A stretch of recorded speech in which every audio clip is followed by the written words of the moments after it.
नमस्कार, सात संदेश से मैं अनिल कौशिक। न्यूज़ बुलेटिन 7 बजे में आप सभी दोस्तों का स्वागत है। दोस्तों, कार्यक्रम की शुरुआत हमेशा की तरह मुख्य खबर से ही करते हैं और आज भी हम बात करने वाले हैं भादरा आसपास की तमाम खबरों की और देश दुनिया की भी प्रमुख खबरों की अपडेट आपको ज़रूर बताएंगे। मंडियों के भाव, मौसम के मिजाज की जानकारी भी इस बुलेटिन में देते हैं, सदैव देते हैं, आज भी देंगे। और अब दोस्तों चुनावी वर्ष है, मौका है जनता के लिए नेताओं को परखने का, तो भाई पार्टियों के लिए भी नेताओं को परखने का मौका है। एक्सरसाइज टिकटों के लिए अब पार्टियों की भी प्रारंभ हो गई है। हमारी ज़्यादातर समीक्षाएं लगभग राजनीतिक विषय पर रहती है। कोशिश करते हैं हर मुद्दों पर इस प्रकार की समीक्षाएं करें, बार बार आपके जवाब भी मांगते हैं। बड़ी संख्या में लोग कमेंट जरूर करते हैं, लेकिन जिस विषय पर डिबेट होती है, हम समीक्षाएं करते हैं, एक प्रकार से चर्चाएं करते हैं, उसी विषय पर दर्शक जो है वो राय देते हैं। आप हमें राय दे सकते हैं किस विषय पर हम समीक्षा करें, कौन से विषय को हम छुए।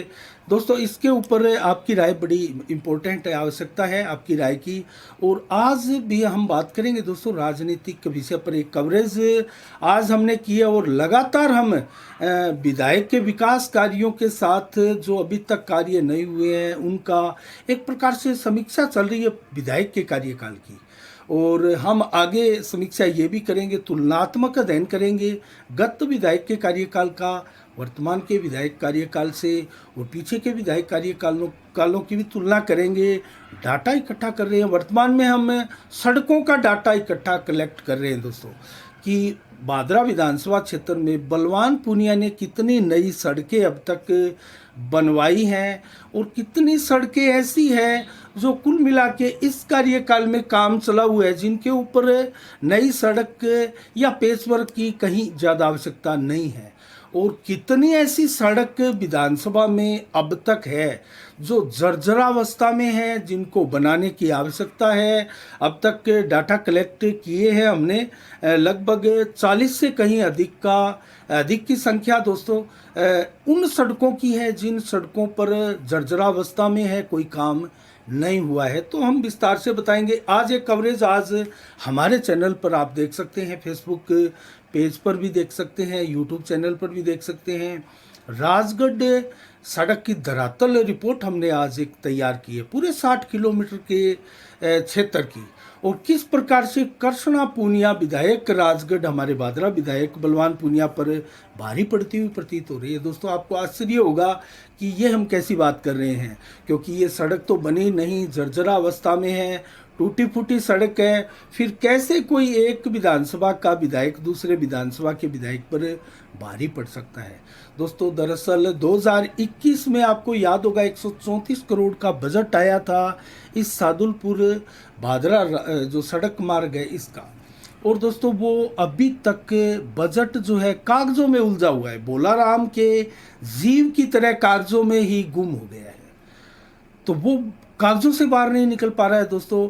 और ये अंतिम बजट भी सरकार का आ चुका और अभी तक अगर मुख्यमंत्री साहब 2008 अप्रैल को आने वाले थे, इसी महीने में उनका दौरा कोविड के चलते कैंसिल हुआ।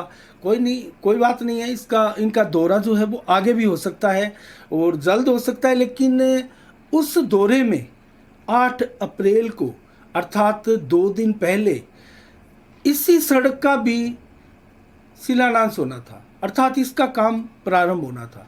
दोस्तों, आपको याद होगा 7-8 दिन पहले यहाँ जो चैनपुरा बड़ा गांव है सड़क मार्ग पर, उस गांव के ग्रामीणों ने सड़क पर जाम लगा दिया था, रोड को ब्लॉक कर दिया था। और प्रशासन पूरा का पूरा राजगढ़ का प्रशासन आया, उनके साथ वार्ता हुई और वार्ता में सहमति बनी कि 5-7 दिनों में इस सड़क पर जो बड़े बड़े गड्ढे हैं उनको भर दिया जाएगा, पेचवर्क कर दिया जाएगा और 2 महीने बाद इस सड़क का नवीनीकरण शुरू हो जाएगा, अर्थात ये सड़क नई बननी प्रारंभ हो जाएगी।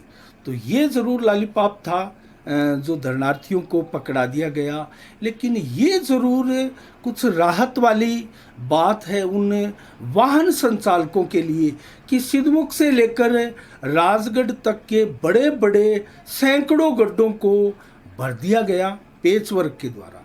और लगभग मैं आपको बताऊं तो राजगढ़ के से पहले 5 किलोमीटर पर मांगला गांव आता है। आप इस रोड पर गए हैं तो आपने देखा होगा। मांगला से 1 किलोमीटर इधर हम आएंगे, अर्थात राजगढ़ जहाँ से 6 किलोमीटर रहता है, वहाँ से एक सड़क बनी है, अच्छी खासी सड़क है, नई बनी है, और वो लगभग डाणा तक बनी है, अर्थात किशनपुरा होते हुए डाणा तक वो नई रोड बनी है, और करीब करीब 8 किलोमीटर के लगभग वो नई रोड है। तो उस नई रोड पर भी, हालांकि वो बेहद घटिया क्वालिटी की हमें दिखाई दे रही है, उसमें नई रोड में भी 1-2 गड्ढे पड़े हुए हमें दिखाई दिए। और दोस्तों, उस सड़क पर कुल मिला के वो वाहन चालकों के लिए 8 किलोमीटर का बड़ा सुगम एक सफ़र वाहन चालकों के लिए हो गया। और जो धरना लगा था चैनपुरा बड़ा में, उस धरने की बदौलत जो पेचवर्क के लिए आश्वासन मिला था प्रशासन की तरफ से, उस पेचवर्क को किया गया। 2 दिन पहले ही पेचवर्क किया गया चैनपुरा बड़ा से सिद्धमुख के बीच, जो 10-11 किलोमीटर का एरिया है, उसमें 2 ही दिन पहले ये पेचवर्क किया गया है। बड़े बड़े गड्ढों को भरा गया है, लेकिन बड़े बड़े कुछ गड्ढे हमें इस सड़क पर अभी भी वर्तमान में भी नजर आए, और छोटे गड्ढों को नहीं भरा गया। और दोस्तों, मैं इन सड़क मार्ग की बात करूं तो अगर कोई प्रतिस्पर्धा हो, टूटी फूटी सड़कों को लेकर अवार्ड देने की कोई अगर प्रतिस्पर्धा हो, इस प्रकार की कोई चैंपियनशिप हो, तो निश्चित रूप से हमारी भादरा राजगढ़ सड़क तमाम छोटे बड़े त्रिकोणीय, चौकोणीय, पंचकोणीय, षष्ठकोणीय या गहरे या छोटे तमाम गड्ढों का जो अवार्ड है वो बटोर सकती है। ये रोड इतनी काबिलियत वाली रोड ये बनती जा रही है, और ये और ज़्यादा सक्षम हो रही है ऐसे रिकॉर्ड बनाने के लिए। पराकाष्ठा है दोस्तों रोड की टूट फूट की।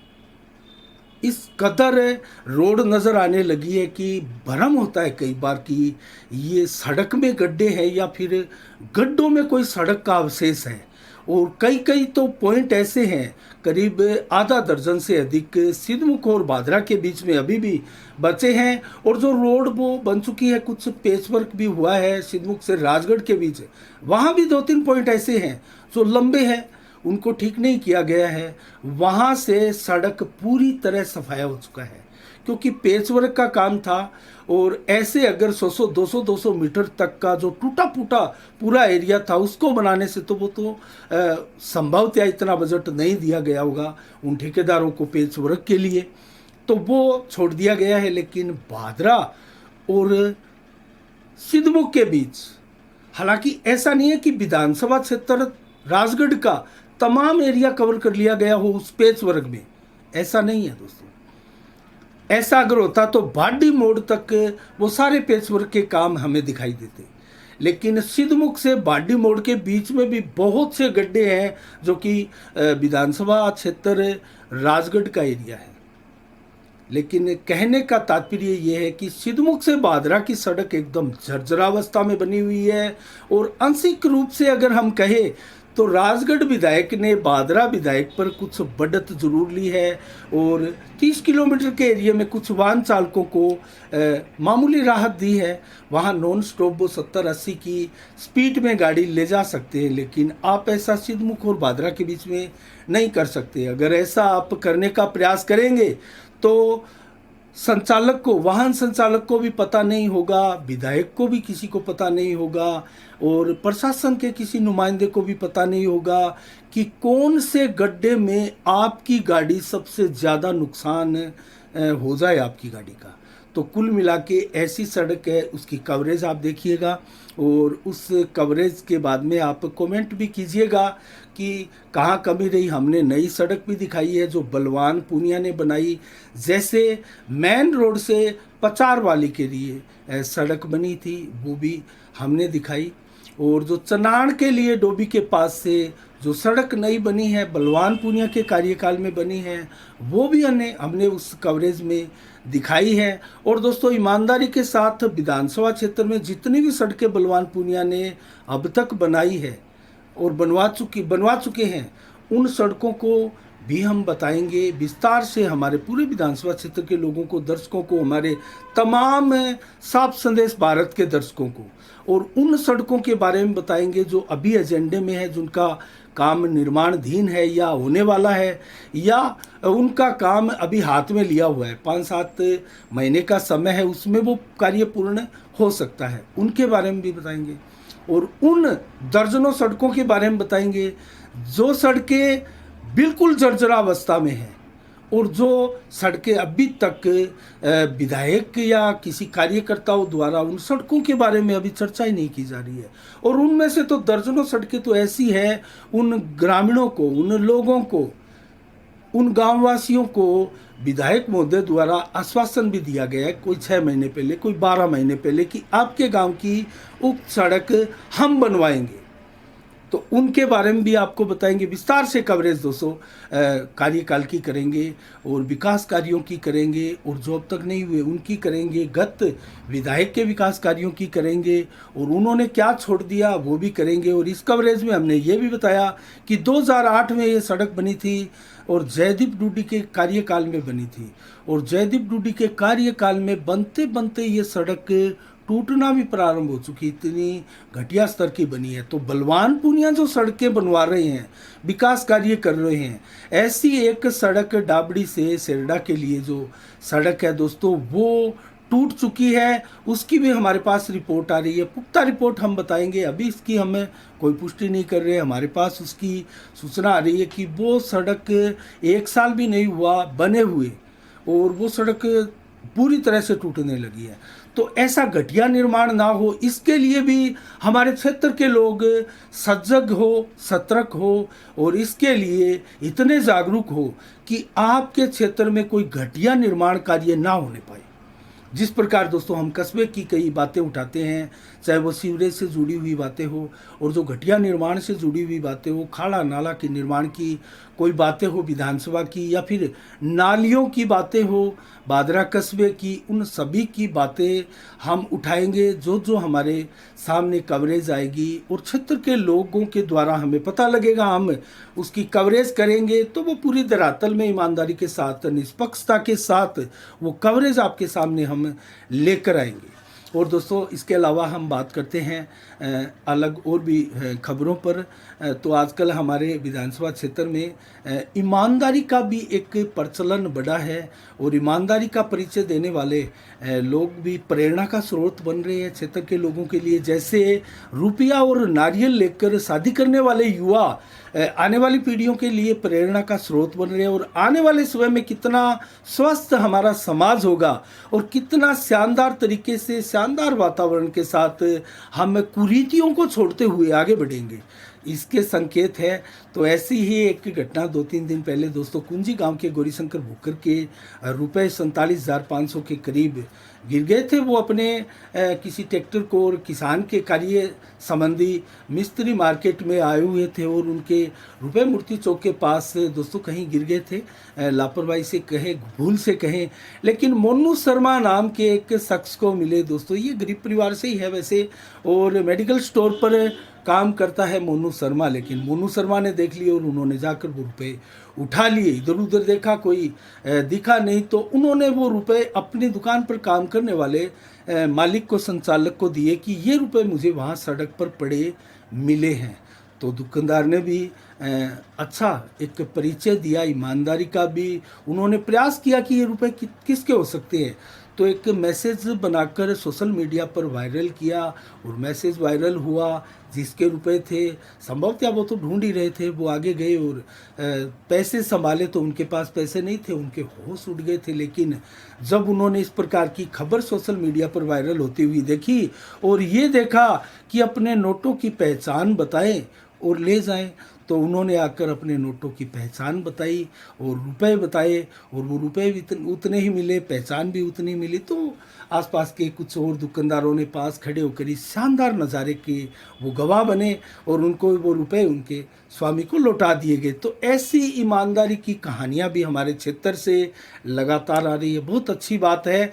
और इसके अलावा दोस्तों हम बात करें तो नशा मुक्ति कैसे हो। क्षेत्र में युवा बड़ी संख्या में नशे की गिरफ्त में जा रहे हैं, तो इसके लिए भी डीएसटी टीम हो, भादरा पुलिस की टीम हो, बिरानी पुलिस की टीम हो, हनुमानगढ़ जिले की टीम हो, दोस्तों नशा मुक्ति अभियान के लिए वो लगातार कार्यरत हैं। और 2-3 दिन पहले ही 19 ग्राम चिट्टे सहित 3 लोगों को, युवाओं को दोस्तों गिरफ्तार किया था। और आपको मैं बताऊं तो रुस्तम 22 वर्ष का मात्र ये युवा है दोस्तों, बलवान 25 वर्ष का कलाना से, और जो रुस्तम है वो वार्ड नंबर 27 का भादरा का ही है। और रामतलाई धाम के पास एक भीम सिंह 19 वर्षीय, उनको भी अलग से पकड़ा था, उनके पास भी 6 ग्राम चिट्टा था। 13 ग्राम चिट्टा से वो 2 लड़के थे, 3 युवकों को पकड़ा। तो लगातार इस प्रकार की कार्रवाई पुलिस प्रशासन कर रहा है, लेकिन ये अनवरत अभी भी नशे की गिरफ्त में लोग फंसे हुए हैं। युवा बड़ी संख्या में अभी भी नशे का अवैध कारोबार भी कर रहे हैं और नशे का सेवन भी कर रहे हैं, उसकी गर्त में जा रहे हैं दोस्तों। इसके प्रति कब जागरूकता आएगी? क्या हमारे कुछ संगठन इसको लेकर आगे आएंगे? और इस प्रकार का कोई जो धार्मिक आयोजन आप करते हैं, उनके साथ आप नशे की प्रवृत्ति से निजात पाने के लिए इस युवाओं को प्रेरणा वाले भी कोई कार्यक्रम आयोजित कर सकते हैं। जिस प्रकार से आजकल रुपया नारियल लेकर शादी की प्रेरणा दी जा रही है, ईमानदारी की प्रेरणा दी जा रही है, तो नशा मुक्ति युवाओं को निजात दिलाने के लिए भी कोई प्रेरणा का स्रोत बने, ऐसे कार्यक्रम हमारे समाज सेवी संस्था, धार्मिक और सार्वजनिक संस्थाएं करें। इसके अलावा दोस्तों अन्य खबरों की ओर रुख करें तो विपर समाज की भी 2-3 दिन पहले एक बैठक हुई थी, और उस बैठक में जो 22 अप्रैल को परशुराम जयंती है, उसको लेकर विचार विमर्श भी किया गया। और गोपाल कौशिक जो लंबे समय से अध्यक्ष रहे हैं परशुराम सेवा समिति के, उन्होंने स्वेच्छा से अपने पद से त्यागपत्र दिया और लंबे समय से कोषाध्यक्ष के पद पर भी रहे रघुवीर जी ने भी इस्तीफा दिया दोस्तों। और नई कार्यकारिणी बनी और सर्वसम्मति से एक चेहरे पर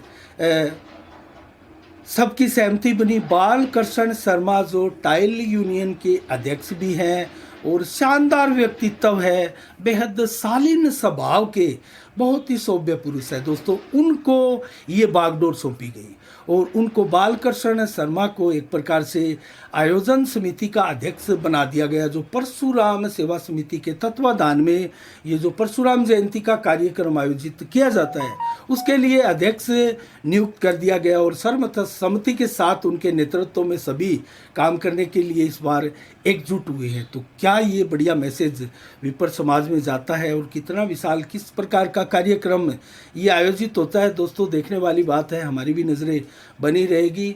और कुटिया परिसर में ये विपर समाज की बैठक सर्वसम्मति से आयोजित की गई थी। सर्वसम्मति से बालकृष्ण शर्मा को अध्यक्ष पद पर नवाजा गया दोस्तों। हम साफ संदेश भारत के माध्यम से बालकृष्ण शर्मा को बहुत बहुत शुभकामनाएं, साधुवाद देते हैं इस अहम पद के लिए और उनकी जिम्मेवारियों के लिए दोस्तों। राज्य सरकार पर जांच एजेंसियों के दुरुपयोग का आरोप लगाते हुए सचिन पायलट ने अपनी ही सरकार को घेरा है।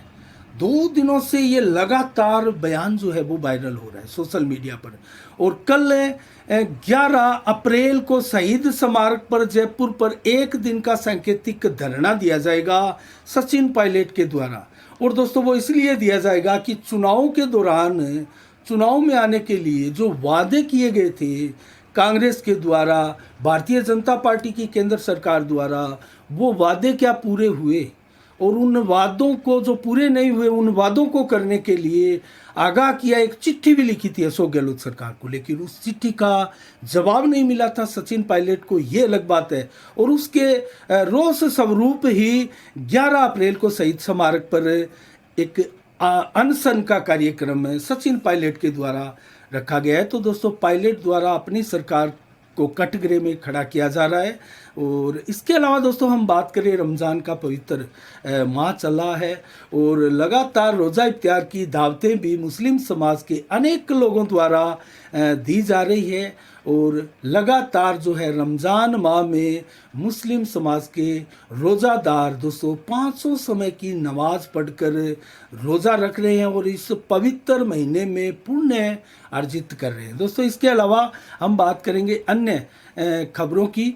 तो अन्य खबरों में अब मैं आपको दोस्तों आज की जो बात है वो बताने से पहले, आज क्या खास कार्यक्रम है उसको बताने से पहले एक ज्ञापन आज सौंपा गया है दोस्तों उपखंड कार्यालय को। और वो ज्ञापन सौंपा गया है अंडर ब्रिज के लिए, जो नोहर की तरफ जाने वाला अंडर ब्रिज है। क्योंकि 2-3 दिन पहले जो खबर एक वायरल हो रही थी वो किसी विदेशी क्रांतिकारी की चित्र उकेरने की खबर थी, लेकिन वो खबर नहीं है आज दोस्तों। अंडर ब्रिज की ये जो खबर है, अंडर ब्रिज के ऊपर जो दीवार है उसके पैरेलल दोस्तों नहर के पैरेलल जो वाटर वर्क्स विभाग है और वहाँ कॉलोनी है उनके लिए एक सड़क निकलती है ऊपर से पैरेलल, और वहाँ से जो है अंडर ब्रिज के अंदर दीवार के ऊपर से आराम के साथ झांका भी जा सकता है, देखा भी जा सकता है, और वो खुला है, कवर्ड नहीं है। तो वहाँ से 3 घटनाएं पहले हो चुकी है पशुओं के अंडर ब्रिज के भीतर अंदर लगभग 15 से 20 फुट की ऊंचाई से गिरकर मौत की खबरें आ चुकी है दोस्तों। और 2 दिन पहले भी एक गाय इसी अंडर ब्रिज की दीवार से ऊपर से होते हुए नीचे गिर गई और उस जो गाय ने है 2 दम तोड़ दिया दोस्तों। इससे कुछ दिन पहले ही 2 सांड आपस में लड़ते हुए उस ब्रिज में गिर गए थे और इस प्रकार की कैजुअलिटी हो रही है। और दोस्तों संभावना ये भी बनी रहती है कवर्ड नहीं होने के चलते कि उस अंडर ब्रिज में जाते हुए वाहनों पर भी इस प्रकार पशु गिर सकते हैं और बहुत ज़्यादा नुकसान और भी हो सकता है। तो इसको लेकर जागरूक पार्षद हरिप्रकाश शर्मा सहित अनेक गौशाला के भी लोग थे, अनेक गणमान्य जन भी थे। उन्होंने ज्ञापन सौंपा कि इसको कवर्ड किया जाए ताकि इस प्रकार की दुर्घटना की संभावनाएं सिरे से खत्म हो जाए। ये अच्छा कदम है दोस्तों, क्योंकि कई अंडर ब्रिज की लोकेशन इस प्रकार से बन जाती है कि वहाँ से इस प्रकार की दुर्घटनाओं की आशंका पल्लवित होती है। तो दोस्तों ये एक ज्ञापन भी आज दिया गया। और इसके अलावा 12 अप्रैल को परसों भी उपखंड कार्यालय में एक ज्ञापन दिया जाएगा और उनके आगे उपखंड कार्यालय के आगे एक महापंचायत का आयोजन किया जाएगा और बहुत बड़ी बैठक इसमें होगी। बजरंग सहारण के नेतृत्व में भी कार्यकर्ता यहाँ जुटेंगे और जो जिला बनाओ संघर्ष समिति है उसके भी लोग वहाँ जुटेंगे और वो होगा सारा का सारा कार्यक्रम नोहर को जिला बनाने के लिए। तो ये अभियान विधिवत रूप से अब बादरा में भी प्रारंभ हो चुका है नोहर को जिला बनाने के लिए। तो ये अच्छी खबर है दोस्तों। जिला अगर नोहर बनता है तो हमारे बादरा के सेरडा सहित कुछ ऐसे गांव हैं जो यहाँ से भी 30 किलोमीटर से ज़्यादा से दूरी है। तो हनुमानगढ़ जिला मुख्यालय पर उनकी दूरी अगर हम मापे तो 150 किलोमीटर से भी अधिक होती है। तो वो जिला हेडक्वार्टर तक पहुंचने के लिए काफ़ी मशक्क़त उनको करनी पड़ती है, काफ़ी किराया भाड़ा भी उनको लगता है और वो जा भी नहीं पाते हैं अमूमन। और पूरा दिन जाने में लगता है, 1-2 दिन भी खराब होने की स्थितियां रहती है। अगर नोहर जिला बनता है तो नोहर हमारे बादरा आसपास क्षेत्र के लिए बहुत काफ़ी सुगम होगा और हर उस पैमाने को पूरा करता है नोहर जिला बनने के लिए। नोहर में वो सारी काबिलियत है दोस्तों जो एक ज़िले में होनी चाहिए। लेकिन 19 जिलों की घोषणा हो चुकी है, नोहर की मांग भी पुरानी हो चुकी है, लेकिन नोहर की मांग पूरी नहीं हुई। जबकि बादरा विधायक ने भी नोहर की मांग उठाई थी, विधानसभा में नोहर के विधायक ने भी मांग उठाई थी ज़िले की, लेकिन उनकी मांगें अनसुनी कर दी गई। अभी सूरतगढ़ ज़िले की भी मांग है और चूरू ज़िले के सुजानगढ़ की भी मांग है। देखते हैं, शायद संभवतः आने वाले दिनों में कुछ जिलों की और घोषणा कर सकती है ये अशोक गहलोत सरकार। तो क्या उसमें नंबर आएगा नोहर का? संभावनाएं बहुत कम नज़र आती है। लेकिन अगर आप आंदोलन करेंगे और आपके आंदोलन में दम होगा तो ज़रूर आपकी गूंज सरकार के कानों तक भी पहुंचेगी। तो इसका फ़ायदा हो सकता है। और अब जो आंदोलन है वो मुखर होने लगा है, चाहे नोहर से हो, चाहे बादरा से हो, या फिर इस जिला बनने वाला जो पूरा एरिया है उस पूरे एरिया से हो। इसके अलावा आज 10 अप्रैल को क्या विशेष दिवस है दोस्तों। कोरोना की खबरें भी आ रही है और आज भी 5880 के करीब पूरे देश में कोरोना के मामले आए हैं, लेकिन ज़्यादा घबराने की आवश्यकता नहीं है। सचेत होने की आवश्यकता है, सावधानियां बरतने की आवश्यकता है। 2 गज की दूरी और मास्क है ज़रूरी, गाइडलाइन की पालना ज़रूरी है दोस्तों। लेकिन कोरोना के लिए आज आपने देखा होगा एक प्रिंट मीडिया के एक अखबार में एक ऐसा कार्टून भी छपा था, मच्छर और कोरोना की वार्ता। एक प्रकार से मच्छर कह रहा है मेरे लिए बहुत बड़ी मच्छरदानी ओढ़नी पड़ती है लोगों को बचने के लिए, मलेरिया आदि मेरी बीमारियों से बचने के लिए, मेरे डंक से बचने के लिए, लेकिन आपसे बचने के लिए ज़्यादा से ज़्यादा क्या, 2 गज की दूरी और एक मास्क। तो दोस्तों इस प्रकार प्रेरणा भी मिलती है और एक राहत भी मिलती है कि कोरोना ज़्यादा इफेक्टिव नहीं है। नॉर्मल खांसी जुकाम की तरह ट्रीट कर रहा है कोरोना हमारे देश में, लेकिन फिर भी इससे बचना बहुत ज़रूरी है। ओमिक्रॉन का ही ये एक वेरिएंट है, म्यूटेट होते होते ये पता नहीं कौन सा रूप ले ले, और हमने तो बहुत बड़ा कहर भारत में भी देखा है, पूरे विश्व ने इसका कहर देखा है, तो बच के रहना बहुत ज़रूरी है। आज 10 अप्रैल को दोस्तों आधुनिक भारत के महान समाज सुधारक दयानंद सरस्वती ने 1875 को आज ही के दिन आर्य समाज की स्थापना की थी। तो आर्य समाज की स्थापना का भी आज दिवस है और भारतीय रेल सप्ताह भी आज के दिन मनाया जाता है, जल संसाधन दिवस भी आज के दिन मनाया जाता है। और दोस्तों 2004 से भारतीय रेल सप्ताह दिवस मनाया जा रहा है। और आज मणिशंकर अय्यर 1941 को मणिशंकर अय्यर का दोस्तों आज के दिन जन्म हुआ था। उनका जन्म दिवस धूमधाम से हमारे देश में मनाया जाता है। और मुरारजी देसाई दोस्तों हमारे 6ठे पीएम रहे हैं भारत के। 10 अप्रैल को आज के दिन 1995 को उनका निधन हुआ। उनकी पुण्यतिथि धूमधाम से हमारे देश में आज के दिन मनाई जा रही है। नोट से शुरुआत करें दोस्तों मंडियों के भाव की, तो ग्वार के भाव 5380 रुपये प्रति क्विंटल रहे आज नोहर मंडी में। और जीरा रहा 28,500, चना 5250, तिल के भाव 13,550 रुपये, सरसों के भाव 5100 रुपये। बादरा मंडी में ग्वार बिका है आज 5432 रुपये प्रति क्विंटल, जबकि हनुमानगढ़ मंडी में नरमा 7,965, जौ के भाव 1670, ग्वार के भाव 5135 रुपये। और ग्वार के सरसों के भाव दोस्तों आज 5181 रुपये प्रति क्विंटल रहे। जबकि हनुमानगढ़ जैक्सन की बात करें तो नरमा 8062, जौ के भाव 1670, ग्वार के भाव 5135, सरसों रही 4924 रुपये प्रति क्विंटल। और आज की अंतिम मंडी रावतसर में नरमा के भाव रहे 7,980, जौ के भाव 1665, सरसों के भाव 5,090 रुपये प्रति क्विंटल रहे हैं। और मौसम का मिजाज बताए तो 35 से 37 डिग्री टेम्परेचर आज रहा है दोस्तों। पारा तेजी के साथ बढ़ने लगा है आने वाले दिनों में, और 20 अप्रैल तक ये पारा 40-41 के बीच झूलता रहेगा। तो अच्छी खासी गर्मी का एहसास होगा, लेकिन अभी भी गर्मी कुछ कंट्रोल है दोस्तों। पारा बहुत ज़्यादा आगे नहीं जा रहा है, क्योंकि अभी भी संभावना बनी हुई है पश्चिमी विक्षोभ की, और परिवर्तनशील मेघ आपको दिखाई दे रहे हैं। आज जिस प्रकार से 37 डिग्री तापमान चढ़ा है, तो कल के लिए 11 अप्रैल के लिए दोस्तों 100% बादल आसमान में छाए हुए और परिवर्तनशील मेघ भी आपको मिलेंगे। बरसात की चेतावनी बिल्कुल नहीं है, लेकिन 24 से 34 डिग्री टेम्परेचर और 36 से 38 डिग्री टेम्परेचर हालांकि दिन में मैक्सिमम रहेगा, अर्थात आज से भी 1 डिग्री ज़्यादा कल टेम्परेचर रहने वाला है। और 32 से 36 देर शाम को और 24 से 28 देर रात्रि को। तो लगभग 7 से 11 किलोमीटर की रफ्तार से हवाएं 100% बादल कल रात्रि को भी दिन भर भी छाए रहेंगे। तो ये रहा दोस्तों आज के लिए बुलेटिन के मुख्य समाचार। कल ठीक शाम 7 बजे फिर आपसे रूबरू होंगे नई खबरों के साथ, नई समीक्षा के साथ। तब तक के लिए आप अपना बहुत बहुत ख्याल रखिएगा। मुझे दीजिएगा इजाज़त। साफ संदेश से मैं अनिल कौशिक। नमस्कार। जय भारत, जय जय राजस्थान।